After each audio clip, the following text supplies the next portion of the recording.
is there any hindrance that was the cause for which CDC as a coalition did not feature females in the just ended November 16 by-elections? And why can you call for such lists to be rejected by the National Elections Commission? Thank you so much.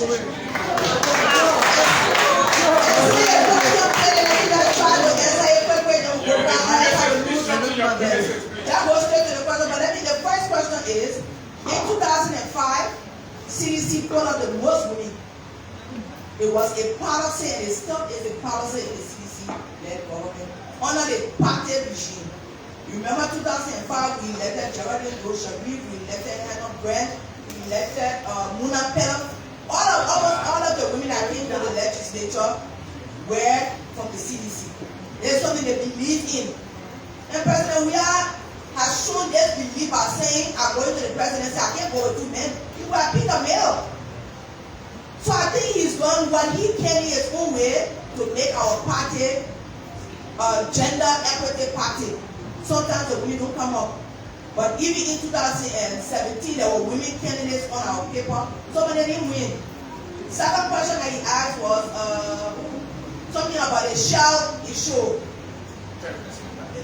The 30% that political parties shall ensure that women are put on either at the election, at the electoral body and at the nomination. That shall, by legal terms, shall ensure, in a legal term, mean must. But we couldn't get the men that are working on that bill there. I don't know how many times me and Madam Sylla went back and forth. We could not get the men to agree that we should put must. So I went to bear one man and Calab. I said, you know, for something else that we must. And that's why research is good for lawyers. I continue to search there. I found something that the American lawyer said, they had that same kind of problem in the States.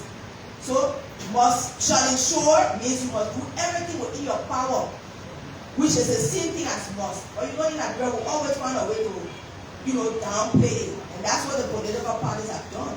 And until the election commission starts to fulfill its own role of supervising like they did in 2004, we'll have the same problems. I believe the House of Representatives is debating this issue. We hope it must will be put there so that political parties can ensure that women are given the opportunity. If it doesn't get there, then we're going to go back to the drawing board and see how we can bring it up. Next question.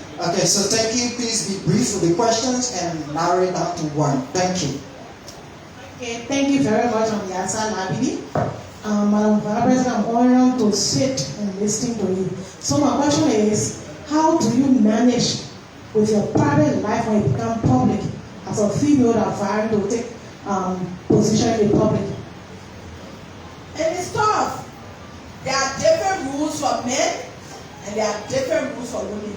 That's the way the society is. They will allow a man to be married and have 20 girlfriends. And they go to the man popular, yeah? One woman married, by the time they say you have a boyfriend, you will never take any position anywhere. So the rules are quite different. But what it does, it puts you on really undue stress. Every time you step up, you have to always do your best. But we humans, maybe one day I will make a mistake. I hope people will see beyond it and say, okay, she's just a human being. She made a mistake. But I have to walk a very tight rope. What I do, where I go, what I say, because I know at every point in time, it will be taken out of control. When a man is strong like I am, they will say, yeah, the man's strong. Woman like me with the tendencies I have, she overbearing. She doesn't act like she knows too much. So the same traits that a man will have, people will say, yes, that's a strong man. But a woman is completely opposite. So it just shows you what we deal with, not just at a political level, but everywhere. Everywhere you go. So you have to try your best. Sometimes you push, sometimes you go back. It's like fighting and blowing until the situation gets to the point where people accept us for who we are, just how we accept the men for what they are. But it's a very, very, very difficult road. Thank you. That's the third one. Thank you, Madam Vice President, for that splendid presentation. I'm Jedediah Johnson with my question. What specific mechanism can be put in place to handle such a cultural shift of full participation of women in diplomacy in national governments? And today, if you look at the list of ambassadors across that represent Nigeria, a lot of them are women. Because I think we know that women are better diplomatic negotiators. So there are many women in the diplomatic field. The problem is when you get to the political field and to the positions of leadership in governance. Today, if you look at the cabinet, okay, let's look at the judiciary. The judiciary has very few judges that are female. Just one example. But all of the judges, the women want to go and they're not even for them. So we still have a long way to go. And I believe it is the mental shift, it is the acceptance that we are equal partners, and not looking at me because I'm a woman. Why don't I home? So why you get mad at baby food? Yeah, why you get home before me and cook? In the Western world, the men do that. The men will go home and they get home before you, they will prepare the food. They'll make sure the trunk taking care of it. When you come home, they say, oh, look at that man, I can check out. So we gotta change the whole way you guys think to make it a little bit easier. So we'll keep working at it. Women have to get trained. We can't say, oh, because we're women. I will never stand on a stage and say, hire a woman only because she's a woman. No. Hire a woman who is competent and able to represent. So we gotta go to school, we gotta learn, we gotta be we gotta pick up all the traits that you need to be an exemplary woman. If I was not one, I would not be sitting here. But it's not easy, it doesn't make it an easy road. But women are capable. So we have to encourage each other. It's not just about, okay, let me doctors, women are doctors now. Let me judges. They play where the decisions are made concerning your life. What you eat, what you wear, what you do is in the legislature. So we say, let there be more women in the legislature. And as we go along, there will be more women who will become presidents. They will not just be Madam Ellen Johnson lead. Because a woman who comes to a place of influence changes the whole perception. She doesn't take away the fact that men need something, but she includes the fact that there are needs of women completely different from what the men see. So it's a work in progress. Thank you. Please let me repeat questions. Okay, thank you, Madam Vice President, for the presentation. Bedesi Asese, and my question. You spoke of encouraging women participation. So, as a Vice President and was a Senator, how many women are employed in your office? 2, what was the mechanism you put in place to make sure that your successor from the Senate was a woman? Very important question. In my office, I have a minimum of 30% women. But what do I do as an individual? I run an NGO called the Joel Starfish Foundation. I have thousands of people I've sent to school. Girls. People will complain. Oh, you forgetting what it was. I say, my people, I pay my higher. Because I know that every girl that is empowered provides a new environment for the next generation. If a woman has a decent job, her children will go to decent schools. Her husband will get a supporting needs. There will be clean water, there will be clean environment. Only because one woman is empowered, this next generation is settled. And so I support girls' education. I've done that for 21 years of my life. So this is the impact I bring to the national fabric, that beyond all of the other things, I'm still working to empower girls at every level. We're now expanding to all kinds of countries across Africa because I think this is something we must showcase. In terms of getting women elected, like I said, in 2017, they were making women on the ballot. However, I think 2017, who were some of the people? There were some people in the House of Representatives, but there was no female senator from our party. Or some people were at the, I think Mona Pellon won a seat the second time. There were a few women, and now we are encouraging women to start. We're telling them, don't wait till 2023 January. Start now, engaging your community. Because we cannot force women in a process that they are not prepared for. So my voice and my advice is, start now. If you really want to be a lawmaker, start going and do what you got to do. So when the time that the people know your name, we can put a 100 women here. They just start 2023 July for October. Nobody pay attention. By that time, the men will have already done their work. So we have to continue to encourage them to begin to work. So that you don't say, oh, you can't force me the way you never woman. They have elected me because I've proven beyond reasonable doubt that I'm credible, I'm qualified, I'm a voice that can make a difference. That's why whenever I step out somewhere, I get elected. But other women got to pick it up because the men will say, they're not talking. Yes, not talking. We must work also. Okay. Thank you very much. Oh, I'm going to have two women. Yeah. Yeah, And then you don't want right here. I'll make it turn. Okay, so my name is Ayu Dugle. Let me say thanks to Madam Vice President for the splendid deliberation. We are talking about diplomacy and how can we use it for women to be involved into governance. And I believe there are a lot of issues that are impeding the involvement of women into governance, right? That has to do with rape and other negative traditional practices.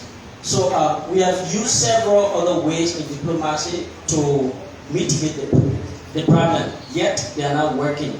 So what other measure do you think as Vice President that we can use to be able to mitigate the problem and get more women involved into governance? Thank you very much. I think one strategic way that comes to my mind is reducing the violence against women in elections. You remember in 2017, there were two prominent women who took part. I almost got killed. Cordelia, Cooper, Topa, and Sylla. So we've had some of these instances over the last 10 years where women candidates were elected.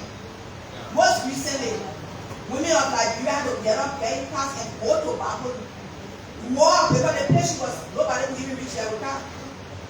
So at least then more people put a list around her, but I believe if we reduce the violence in elections, because no woman wants to put their chance on their business. Most of the women who are qualified now are saying too much violence, they can't be this. It would be excellent lawmakers, but they are afraid. So that first thing. The second thing is that to encourage them. But people see a situation and say, well, they're not ready yet for women candidates because of all of the things we know happening to them. So we got to encourage them, we got to prepare them, we got to mentor them, especially this generation. Some of the young girls now don't realize the fight that are taking place to get us here. They just say, oh, but that's not necessary. What are you talking all that for? How do we get the young girls to grow or the next generation to believe this is something worth fighting for? And the only reason I can give you is that if you think about the decisions that affect your very life, how much transportation will be? Whether a person go up and come down at the legislature. How much milk or cool air for your children? I'm talking basic things. So how much is one bag of rice? The legislature sets the tariff and the taxes. And I don't know what you think about that one. Oh, but the bread is water. At one point, water was far out for one bag. I think today, 2 bags for 25, something like that. So the price is going up. But the men are concerned is the woman who has to feed her children, who has to say, but it is too expensive. Oh, I was able to buy $5 for one bag now, $25 for two. How will manage? So that's why I said the women bring a whole different angle to the whole politics we're talking about. But as far as you got so many in it, and who suffer? Everybody suffer, right? Because somebody not thinking, why are we building the wells 5 miles from the village? We got to walk 5 miles to get water. And when I became a senator, I was very concerned to see the women walking in the evening. Why? If I was a man or my wife walking 5 miles to get water every day, back and forth, your daughter, so much you're going, anything can happen on the road. So why are we not putting a well to get the village? And they say, oh, we can make too much noise. What are you talking about? They're making noise when they get to the well side. They're just talking, laughing, engaging with one another. As opposed to them walking on a road and getting raped or getting murdered. Which one has more value? So if I was a developmental planner, all wells would be what? Right in the village. Because I would be looking at you, I am husband. I don't need to go 5 minutes or go while you somewhere. So there's a protection angle to the thing too, but people don't see it. There's a woman that will wonder why. When they build schools 30 miles, you will say your 5-year-old baby to walk 30 miles for education. No, she's getting moved. So it affects everything that we do. And that is why we keep saying, let more women come into the legislature so that the things that concern us, our families, our children, our husbands, can be added to the national debate. Because in the end, it affects you. Because it won't affect the woman. She speaks from a level of a family. And that's that's why our ideas are different. But if we can stay away from the legislature, we'll keep having the same thing, but the minute concern about different things. Any way, pocket, any pay, any transportation, you won't be money. So if I can't pay for my daughter or my son to get on the motor, but they go to school, I need to walk. Then I want concern what I want. Then you gotta leave what you're doing to walk with that child. Those are the basic things that keep saying, let me come on board. Because then it will change. When the fuel price is high on the market, the price never will go up. When the fuel price drop, they can drop our price. Who concerned about it? The woman that got to buy gas for a store, the woman that got to put a train on motorbike, the woman that got to take person, she don't want concern. Remember, the men always have no. You also, okay, I said after you doing, they tell her that they want money for the whole month. He care whether tested fee go up, anything that go up, he care. I won't beg or other father, he care. So if women were in the legislature, they will look at these things and say, no, that reduce the price on nobody produce water. Because I want our children drinking. Remember, I'm somebody, all they know they got 5 rooms, they got only $2, all your bank, with $2. So the last one. Yeah, my name is Fred MC. I'm serving as Assistant General Coordinator at Books before Boys Incorporated. During your presentation, you spoke about women always mobilizing, making sure that her police occupy a certain position within the community leadership. And then when you ask her why she's not being or at the front, she said probably she's afraid of her husband or she knew her husband or her. So as the first female vice president of the Republic of Liberia, looking at your topic today, what did you do? That if you did something, if not, how do you intend on using your diplomacy in helping her to occupy a leadership position to clear the dark mind of her husband? And this is what mentoring does. I'm a mentor across Africa. They require me to go everywhere to call the city and tell you. Because women must hear it, they must see it. I'm an example of someone getting to the highest level. So you can't be talking something that you have never achieved. They must hear it, they must see it, they must know that it is possible. That's why mentoring is important as we talk about diplomacy. That is also a way of sending positive vibes to the young women. Or even to middle-aged women to say, this is possible. I was at this level, I'm being able to, I'm not different from you. I always tell the children, I say I grew up in a zinc house. Who will be giving? When I graduated from the university, I graduated from a zinc house. But what was my father's primary focus of his children? Sending us to decent schools so that today I can be whatever I want to be. So he was not spending money on bathing us. Our house were all red, but it was zinc. Still, I grew up knowing that I was sufficient in myself that I could be whatever I wanted to be. So the rich children are going to me to school in Sylla, and my mom used to enter to at the driver that they won't eat, at the cassava they won't eat, at the tobacco they won't eat. So everybody entered to my house. Because I knew that where I lived and what my name was would never determine where I was going. My father said, go and learn. When you learn and you're at the top of your game, you will be whatever you want to be. So forget about it, sing off. So what I forgot about it? None of my siblings has less than 2 masters. None of us. He said, because that would be your passport to life. And I'm happy that we listen. So as I mentor and as I talk to girls, I tell them it's not easy, but set your mind on what you want to do and continue to do it. So all I can do as a woman is to continue to tell this story, to continue to inspire you. Those who I get a chance to help. I have over 2,500 scholarships across Liberia. I've been doing this, like I said, for 22 years. I'm doing it because somebody taught 22 years ago I was nothing. So I didn't even believe I was going to be senator. I didn't believe I was going to be vice president. I was doing it because I felt this is what my father did for me, and I had to be an example to others. So as long as you continue to talk about it, you guys have to believe it, that you can be anything you want to be. When you finish doing your homework, go study. Study hard to be what you want to be, and the sky is just the beginning, not the limit. If you want to achieve your dreams, I never wanted to be a politician. I wanted to be central bank governor of my dream. I would be a banker, in the end I would be governor of the central bank. I wanted to give people money. Then you're way somewhere else. But I learned everything that came my way. So that whatever opportunity comes my way now, I went to law school while I was in the legislature. Why? I said I can't be lawmaker, I don't know the laws. So I had to work full time and go to school full time. I'm always preparing for the future. So we may have to do that. And all I can be is an encouragement to you to let you know that everything is possible if only you believe and you are committed to working for it. God will open uncommon doors that you will not believe. And there can be no better way to bring this one to an end. What has been an eye-opening series. We'd like to thank you, Madam Vice President, for sharing our platform. We are very honored. And the team has a gift for you. And of course, this is a once-in-a-lifetime opportunity. And of course, your children want to take picture with you as well. So I hope people will allow us to do that. Thank you so much, Madam Vice President.